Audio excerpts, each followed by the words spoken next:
বাড়ি গ্রাম, ব্রাহ্মণবাড়িয়াতে একটি চাপুর গ্রামে আমি বসবাস করি। Very important for element for our life.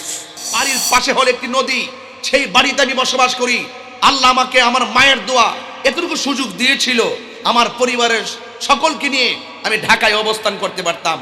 আমার মা গ্রাম পছন্দ করে, আমার বাবা গ্রাম পছন্দ করে, আমার ভাই গ্রাম পছন্দ করে, আমার পরিবার গ্রাম পছন্দ করে। এই জন্য গ্রাম ছেড়ে আমি যেতে পারি নাই। অর্থাৎ যেহেতু গ্রামে আমি বড় হয়েছি, গ্রামের মানুষের দুঃখ শুধুমাত্র ব্রাহ্মণবাড়িয়া নয়, সুনামগঞ্জ থেকে লোহাগাড়া থেকে সাতকানিয়া যদি দেখতে পারি, তাহলে মাঝখানে আমি নাসিরউদ্দিন চিপাঝাড়ার সেই পুণ্যভূমিতে সেই মানবতার কাজ করার স্বপ্ন আমি দেখতে পারি। এটা আমার অন্যায় নয়, এটা আমার স্বপ্ন।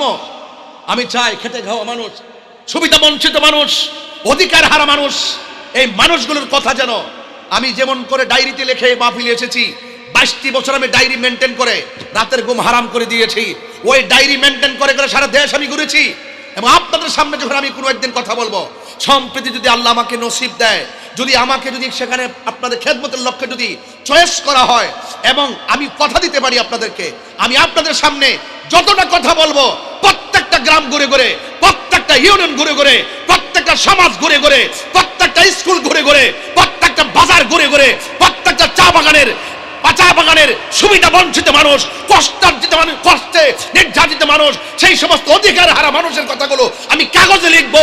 এই কাগজে লিখে লিখে আপনাদের ঘরে ঘরে ঘুরে ঘুরে কাগজটা ধরে ধরে কাজ করার মতন সৎ সাহস আমার আছে।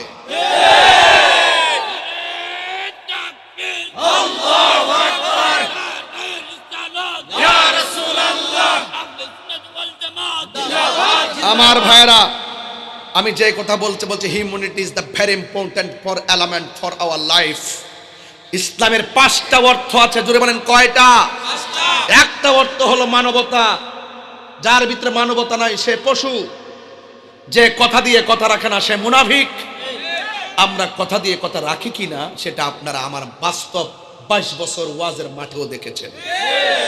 অর্থাৎ আপনাদের প্রত্যেকটা এলাকার রাস্তা আমি চিনি।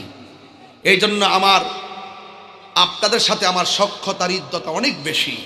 সেই জায়গা থেকে আহলুস সুন্নাত ওয়াল জামাতের ক্রাইসিস মুভমেন্টে আমরা আহলুস সুন্নাত ওয়াল জামাত চেষ্টা করছি অন্তত পক্ষে এই দেশে যেন আহলুস সুন্নাত ওয়াল জামাতের একটি অবস্থান সৃষ্টি হয়। কথা বলে ঠিক না বেঠিক? আমি নামাজের কথা বলবো, আজকে বলছি আল্লাহর বিধানকে যারা পালন করবে তারা অবশ্যই নামাজ পড়বে। আল্লাহর বিধানকে যারা পালন করার মন মানসিকতা গ্রহণ করবে তারা অবশ্যই যাকাত দিবে। কথা বলেন ঠিক না বেঠিক? তাহলে আপনারা যারা এখানে এসেছেন, আপনারা আওয়াজ করে বলুন, আমরা নামাজ চাই কি চাই না? আরো বড় করে বলেন, চাই কি চাই না? নামাজ যদি চান তাহলে জবানে সীমাবদ্ধতা নয়, আমাদের সকলকে অন্তত পক্ষে আজকে ওয়াদা করতে হবে ফজর থেকে নামাজ হবে। আর মনে মনে দোয়া করতে হবে যে এই দেশে 90টা মাজার ভেঙেছে, সুন্নিরা বিচার পায় নাই। এই দেশে কবর থেকে লাশ তুলে ওই কবরে লাশের গায়ে আগুন ধরে দেওয়া হয়েছে, সুন্নিরা বিচার পায় নাই। এই দেশে মসজিদের ইমাম রইসউদ্দিনকে প্রকাশ্য হত্যা করা হয়েছে, সেই বিচার সুন্নিরা পায় নাই। এই জন্য অধিকার হারা এবং মানুষ সুন্নি আহলে সুন্নাত ওয়াল জামাতের উপরে একটি কালো ছায়া আবরণ হিসাবে পদার্পণ করেছে। সুন্নিরা যদি ঐক্যবদ্ধ না থাকি তাহলে হয়তো বা আমরা কাঙ্ক্ষিত জায়গায় থেকে ছিটকে পড়ে যেতে পারি। কথা বলেন ঠিক না? আপনারা কি ঘুমিয়ে থাকবেন ভাই? আমার জানেন হয়তো বড় 12 তারিখ মনে হয় নির্বাচন, ঠিক না? যদি মনে করে আপনাদের খেদমতে আমি আসি, এই 2 মাস 10 দিন আমার 238টা প্রোগ্রাম ক্যান্সেল হবে। কয়শো? 238টা প্রোগ্রাম ক্যান্সেল হবে। এরপর আমি কি এখানে সেলফি তুলতে আসছি? আমাকে চিনাইতে আসছি? আপনারা আমাকে চিনেন 22 বছর, কিন্তু আপনাদেরকে নিয়ে আমি এমনভাবে কাজ করতে চাই নাসিরউদ্দিন চিপাঝাড়া রহমতুল্লাহের উসিলায় অন্তত পক্ষে যেন এই দেশের মাজার সুরক্ষা হয়, এই দেশের সুন্নিদের অধিকার যেন প্রতিষ্ঠিত হয় এবং সুন্নিরা যেন মাথা উঁচু করে রাষ্ট্রযন্ত্রের কাছে দাঁড়াতে পারে যে সুন্নিদেরকে বাদ দিয়ে রাষ্ট্রযন্ত্রের কোনো সিদ্ধান্ত হতে পারে না। এখন যদি কাঙ্ক্ষিত জায়গায় না যান তাহলে বলবেন কিভাবে? যে কোনো মানুষকে আপনারা পাঠান, ওখানে গিয়ে কথা বলুক, সেখানে গিয়ে বলুক যে এই দেশে এটা আল্লাহর ওলিদের দেশ, এদেশে আমরাও মানুষ, হিন্দুরাও তো মানুষ, একমাত্র সুন্নিরা এই দেশকে সঠিকভাবে ধারণ করে। এই সুন্নির সার্বভৌমত্বের সুরক্ষায় কথা বলে। একমাত্র আমি দীর্ঘদিন ধরে বলেছি, হিন্দু মন্দিরে যাবে, বৌদ্ধ পেগোডায় যাবে, খ্রিস্টান গির্জায় যাবে, মুসলমান মসজিদে যাবে, যার যার ধর্ম পালন করবে, মুসলমান মসজিদে নামাজ পড়বে, এই সম্প্রীতির কথাগুলো আমরা বলেছি। কিন্তু আমরা দেখেছি এক শ্রেণীর মানুষ এই সম্প্রীতিকে বিনষ্ট করার জন্য সার্বভৌমত্বের মাটির সঙ্গে গাদ্দারি করছে। সেই গাদ্দারি হাত থেকে এই দেশের মাটিকে রক্ষা করতে হবে, এ দেশের মানুষের অধিকারকে প্রতিষ্ঠা করতে হবে, যেখানে হিংসা থাকবে না, খুন থাকবে না, গুম থাকবে না, হাদির মতন প্রকাশ্য সন্তানকে কেউ গুলি করবে না।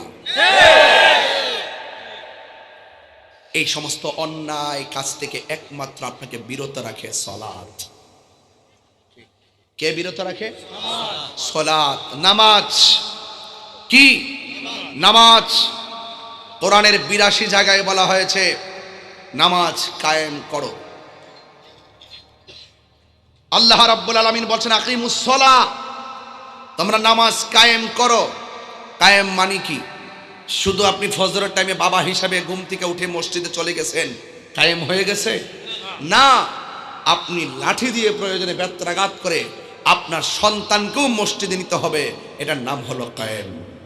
আপনি সংগঞ্জ যখন বন্যা হয়েছে, মাথার মধ্যে বস্তা নিয়ে সেখানে উপস্থিত হয়েছি, কথা বলেন ঠিক না বেঠিক?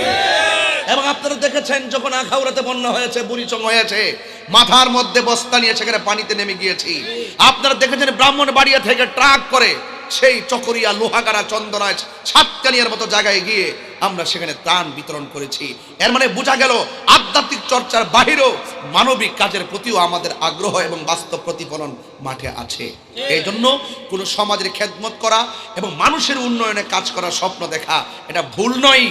এই কাজগুলো তারাই করতে পারেন যারা কথা কাজে ঠিক থাকে, কথা বলেন ঠিক না? আমি এখানে এসেছি, ডায়েরিতে কিন্তু দাওয়াতটা লিখেছি। ডায়েরিতে যেহেতু লিখেছি আমাকে এখানে আসতে হবে। আমার কাজ হলো ডায়েরিতে লিখে লিখে কাজ করা, লেকচার দেওয়া আমার কাজ নয়। আপনাকে বড় বড় স্বপ্ন দেখাবো, এটা আমার কাজ নয়।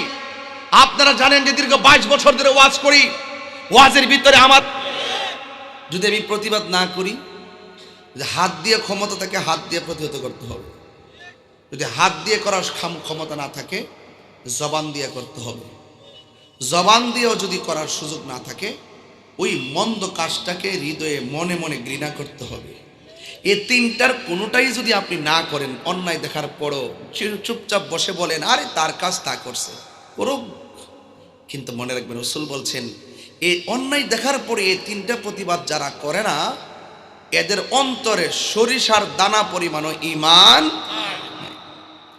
এর মানে প্রমাণ হয়ে গেল যে ভালো কাজ, মান রাআ মিনকুম মুনকারান ফালইউগাইরহু বিয়াদিহি, যখন আপনি কোথায় দেখবেন মন্দ কাজ হচ্ছে, আপনি তাকে হাত দিয়ে প্রতিহত করতে হবে, কথা বলেন ঠিক না বেঠিক? এরপরে কি কাইফা বিলিসানিহি, এরপরে জবান দিয়ে প্রতিহত করতে হবে। এরপরও যদি না পারে যে তাকে মন্দ বললে সমাজের মানুষ আমাকে পাকড়াও করবে, তাহলে ওই অন্যায় কাজটাকে, অন্যায়কারীকে মনে মনে ঘৃণা করতে হবে। আমাদের কনসেপ্টটা হলো ক্লিয়ার যে আমরা এই মাধবপুর চুনার, বিশেষ করে আমি এই মাধবপুর চুনারঘাটে প্রায় 22 বছর ধরে আমি আসা যাওয়া করি। আপনারা জানেন যে আমি কিন্তু স্টুডেন্ট লাইফ থেকে ওয়াজ করি।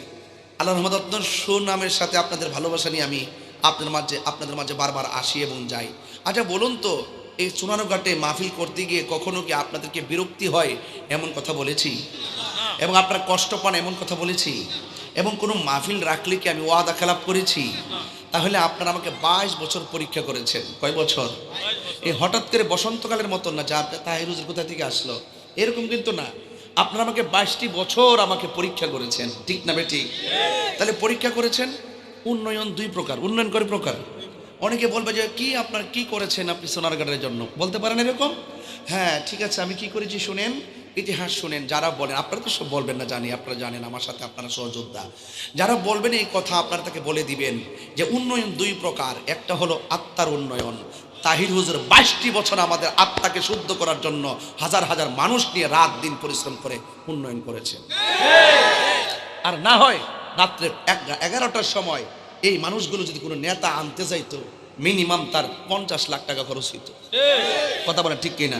এক একটা মানুষ আপনারা টল একদম পাবলিক ফিগার, কথা বলেন ঠিক না বেঠিক? একটা পাবলিক ফিগার তো ওগুলা। এক একটা অভিভাবক, আমি কেন বলছি যে এতগুলো লোকের অভিভাবক যদি এতগুলো অভিভাবকের ছেলে মেয়ে নিয়ে আসতেন, অনেক সময় লাগতো। কথা বলেন ঠিক না ঠিক? এই জন্য আমরা আত্মার উন্নয়নের লক্ষ্যে কাজ করেছি। আর সবচাইতে বড় কথা হলো, আরে রাস্তাটা যেমনই হোক না কেন, রাস্তাটা যদি আপনার হাইওয়ে রুট হয়, আর ওই রাস্তার উপরে যে একটা প্যারাডো গাড়ি থাকে, আর গাড়িটার ভিতরে মানুষটা যদি মদ পান করে, আমি ওই মানুষটাকে মানুষ বলি না। কথা বলেন ঠিক না বেঠে? আর মানুষের আত্মা যদি সঠিক হয়, সে যদি রাস্তা ভাঙ্গা রাস্তায় দাঁড়ায় থাকে, সেই মানুষটার উপর আল্লাহর রহমত আছে। কথা বলেন ঠিক না বেঠে?